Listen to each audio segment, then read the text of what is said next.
দর্শকের আগে যেমনটি জানিয়েছিলাম যে আজ সকাল 10:30টায় সুপ্রিম কোর্টের জাজেস লাউঞ্জে প্রধান বিচারপতি সৈয়দ রেফাত আহমেদ নবনিযুক্ত 4 বিচারপতিকে শপথ পাঠ করাবেন। এই বিষয়ে আরো খবর জানাতে সরাসরি যোগ দিচ্ছেন সহকর্মী হাবিবুল ইসলাম। হাবিব, শপথ গ্রহণের প্রস্তুতির সবশেষ খবর আমাদের জানাবেন।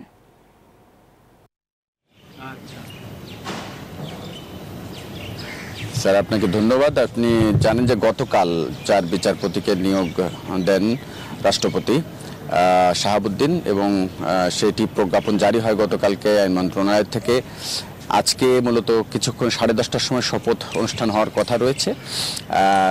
তো বলে রাখি যে গতকাল কিন্তু নবনিযুক্ত প্রধান বিচারপতি সৈয়দ রেফাত আহমেদ চৌধুরী স্বাস্থ্যকর অল টাইম হানিকম, সব সময় অল টাইম হেলদি লাইফ, তিনি তাকে যে শুভেচ্ছা এবং তাকে যে সংবর্ধনা দেয়া হয় সেখানে আমরা গুঞ্জন শুনেছিলাম যে আজকে যাদেরকে নিয়োগ দেওয়া হয়েছে, গতকালকে যাদের নিয়োগ দেওয়া হবে, তো সন্ধ্যার পরপরই আমরা নিয়োগের খবর পাই। আজকে তারা শপথ গ্রহণ করবেন।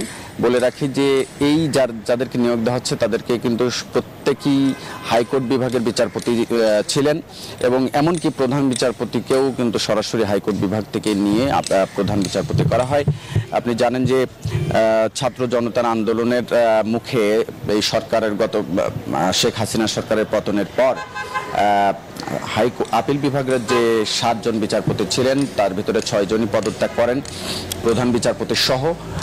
তারপর এক ধরনের সাংবিধানিক শূন্যতা তৈরি হয়। সেই শূন্যতা পূরণের জন্য মূলত বিচারপতি রেফাত আহমেদকে হাইকোর্ট বিভাগ থেকে নিয়ে সরাসরি তাকে প্রধান বিচারপতি করা হয়।